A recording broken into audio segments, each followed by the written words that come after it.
Morning, dear students. I hope you all are fine and safe at home. This is your teacher, Miss Pashmeen Khan. So here we have the lesson number 3rd. The lesson number 3rd, the name of the lesson is Movements of the Earth. The first one we have to start with the introduction. Then next we are going to start with the movements of the earth. We have two types of movement of the earth. The first one is rotation and the second one is revolution. Now third one, effects of rotation and revolution. Fourth, we will going to discuss solstice and equinox. Then fifth one is points to remember. Okay, as you can see here, the introduction. So I would like to start this lesson with the introduction.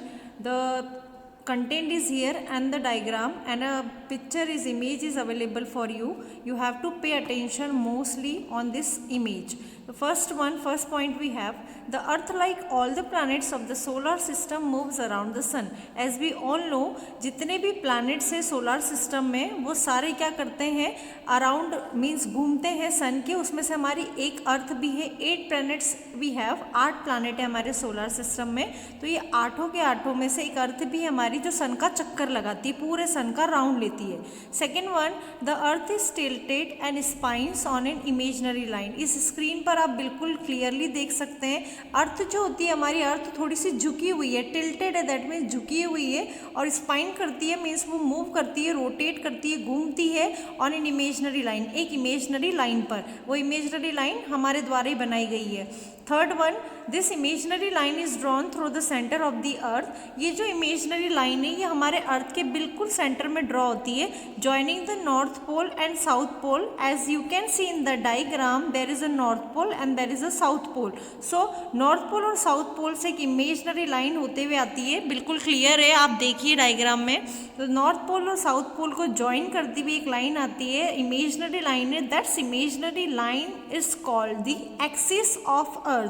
We already discussed this, axis of earth. Fourth point, the earth is tilted at an angle of 66.5 means 66.5 degree to the plane of earth's orbit. You have to keep this point in mind that earth is tilted. earth झुकी हुई है, एक angle पे झुकी हुई है, वो angle आपको ध्यान रखना है. That's called the 66.5 means 66.5 degree. Next we have the important topic, we have the rotation. No, rotation is very important. The spinning of the earth on its own axis is called rotation. जब अर्थ अपने ही axis पर घूमती है, अपनी ही place पर वो एक round लेती है, घूमती है, तो उसको रोटेशन कहा जाता है. अगेन आई एम रिपीटिंग, जब अर्थ अपने ही एक्सिस पर, अपनी ही प्लेस पर वो घूम रही है, that's called the rotation. Then second one, the earth takes 24 hours to complete one rotation. देखिए उसको एक रोटेशन लेने में कितना टाइम लगता है बेटा, 24 आवर्स, मतलब उसको 24 घंटे चाहिए, पूरा एक दिन चाहिए एक रोटेशन में. इफेक्ट्स भी है, जी हाँ, इस रोटेशन के इस जो प्रोसेस है इसका इफेक्ट है. The rotation of the earth causes day and night. इससे डे और नाइट होते हैं. अगर ये रोटेशन नहीं होगा अर्थ में तो डे और नाइट नहीं हो पाएंगे, दिन और रात का सिस्टम ही बिल्कुल बंद हो जाएगा. Second, the part that faces the sun receive sunlight has day while the other part remain in darkness has night. Is it very clear to you? Through this diagram I will explain you. There is a sun. ये sun आपको दिख रहा है, आपको sun की raise भी दिख रही है. जी हाँ, sun की रेज एक हिस्से पर पड़ रही है. तो जहाँ पर sun की रेज पड़ रही है, अर्थ के डायग्राम में देखिए, अर्थ पर देखिए, वहाँ पर डे है. और जहाँ पर अर्थ की लाइट नहीं जा रही है, दैट मीन्स वहाँ पर डार्कनेस है, वहाँ पर रात हो रही है, वहाँ पर अंधेरा हो रहा है. Fourth point we have, earth rotates from west to east. Earth जो है वो रोटेट करती है बेटा वेस्ट से ईस्ट की तरफ. ये डायरेक्शन है जो इसके पहले वाले चैप्टर में हम डिस्कस कर चुके हैं. Majorly 4 directions we have. तो अर्थ रोटेट करती है वेस्ट से ईस्ट की तरफ. Next we have the revolution. This is a very important topic. When rotating on its tilted axis, the earth also move around the sun on a fixed path is called the orbit. ये जो आपको बड़ा सा circle दिख रहा है जिसमें हमारा सन है ना, बड़ा सा सर्कल दिख रहा है ना, ये बड़ा सा जो हमारा सर्कल है इसे हम ऑर्बिट कहते हैं. सो ये जो बड़ा सा सर्कल है ये हमारा ऑर्बिट है. So the main important thing is that earth अपने ही एक्सिस पे घूमती है, वो घूमती भी रहती है और साथ ही में वो सन का चक्कर भी लेती है. जब वो सन का चक्कर लेती है ना, उसको हम बोलते हैं, क्या बोलते हैं हम उसको, रिवॉल्यूशन. लेकिन वो एक फिक्स्ड पाथ पे रोटेट करती है, फिक्स्ड पाथ है उसका जिसपे वो मूव करती है, घूमती है सन के चारों तरफ, जिसको हम ऑर्बिट कहते हैं. That's called the orbit. इसको हम ऑर्बिट कहते हैं. एक रास्ता फिक्स है, रोज रास्ता चेंज नहीं हो रहा है, फिक्स पाथ है. Next thing we have second point, the earth completes one revolution in 365 days. Earth एक रिवॉल्यूशन कंप्लीट करती है 365 डेज में. रोटेशन एक दिन में हो जाता है बेटा, जिससे डे नाइट होते हैं. लेकिन रिवॉल्यूशन लेने में एक पूरा सन, हमारा सन बहुत बड़ा है तो सन का पूरा राउंड लेना उसको एक साल लगता है, means 365 days. Third point, we have only 365 1/4 days in our calendar. The 1/4 day of every year is added to make one extra day. Fifth point, this extra day occur in month of February. Sixth point, hence February has 29 days every 4 year instead of 28 days called leap year. Leap year that's called the 366 days. Normally अगर Feb होता है तो 28 days का होता है, लेकिन 29 days का वो 4 साल में एक बार आता है, जिसको हम लीप ईयर कहते हैं. लीप ईयर में 366 डेज होते हैं. normal years having the 365 days, but if it is a leap year, that means it is having 366 days. Now effect of revolution we have. The revolution of the earth around the sun causes season. बहुत बड़ा reason है revolution का. अगर revolution नहीं होगा, अर्थ सन के चक्कर नहीं लगाएगी पूरा, तो सीजन्स नहीं होंगे. उसका इफेक्ट ये पड़ेगा, प्रभाव ये पड़ेगा कि सीजन्स नहीं होंगे. तो सीजन्स होने के लिए अर्थ का रिवॉल्यूशन करना, मतलब उसका सन का पूरा चक्कर लगाना बहुत कंपल्शन है, बहुत ज़रूरी है. So we have the first effect of revolution, we have the summer season. It is the hottest season, बहुत गर्म सीजन है. It falls between spring and autumn. It begins from middle of March. ये mid of March में शुरू होता है और continue होता है एंड तक जून के. During summer the days are longer than nights. ये पॉइंट आपको दिमाग में रखना है. समर सीजन में डेज लॉन्गर होते हैं नाइट से, मतलब दिन लंबे होते हैं और रातें छोटी होती हैं. Winter, it is the coldest season.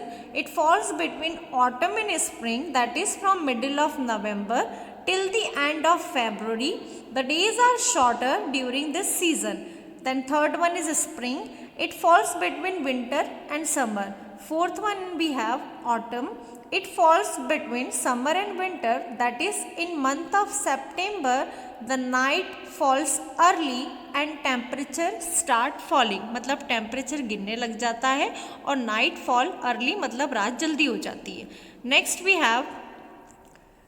we have solstice and equinox. Then the Tropic of Cancer and the duration of the day is the longest in that hemisphere is called solstice. That means Tropic of Cancer और दिन का duration काफ़ी लंबा हो जाता है इस hemisphere में, उसी को हम solstice कहते हैं. So we have two types of solstice. First one is summer solstice and the second one is winter solstice. Now this diagram we have to understand how the seasons occur. कैसे seasons हो रहे हैं, ये बहुत ही helpful diagram है आपके लिए. First one we have to start with the summer solstice, then we will go for the winter solstice. So we have the summer solstice. Summer solstice, that means from 21st of June. As you can see, it is clearly visible on your screen. There is a sun. ये हमारा sun है, एक orbit बताया है आपको, earth rotate करती है, उसकी पोजीशन है. सो समर सॉल्स्टिस की बात करते हैं. देखिए, आप ध्यान से देखिए, 23.5 डिग्री, मतलब 23.5 डिग्री पे अर्थ झुकी हुई है. वो स्लाइटली क्या है, बेंडेड है, वो स्लाइटली टिल्टेड है, सॉरी, है ना, वो टिल्टेड है, झुकी हुई है. ये हमारी अर्थ है, झुकी हुई ही है, वो बिल्कुल बैंड है, ऐसी झुकी हुई है. सो ये हमारा सन है. सन से आप देख सकते हैं, जहाँ पर सन की लाइट पड़ रही है समर सॉल्स्टिस के पिक्चर में, you have to look here. तो जहाँ पर पिक्चर पे आप देख सकते हैं जहाँ पे सन की रेज है, that means summer solstice start हो गया है, और पीछे का पार्ट जो है वो डार्क में चला गया है, दैट मीन्स वहाँ पर विंटर सीजन होगा। Next one we have the winter solstice. Winter solstice की अगर मैं आपसे बात करूँ, so we have the 22 December, means earth की जो सन की रेज है वो आप देखिए, सन की रेज आपको दिख रहा होगा कि एक पार्ट पे पड़ रही है और पीछे वाला पार्ट जो है वो विंटर सॉल्स्टिस है, that means 22 of December. Next we have to discuss about equinox. Okay, so equinox क्या होता है? Equinox is the duration when the days and nights are equal. देखिए जहाँ पर दिन और रात दोनों इक्वल हो जाए ना, उसको हम बोलते हैं equinox. So spring equinox from 21st of March we have, and autumn equinox that we have on 23rd September। So यहाँ पर डेज और नाइट जो होते हैं वो दोनों इक्वल हो जाते हैं because of the earth position, earth की पोजीशन के कारण। आप देखिए ध्यान से। So with this I ended this lesson. So please if you have any doubt you can ask me on the Google Classroom app. And one more thing, do me a favor, this is a request from your teacher, social teacher. Please be at home, be safe and do your study well, and please complete your work on time. Thank you so much.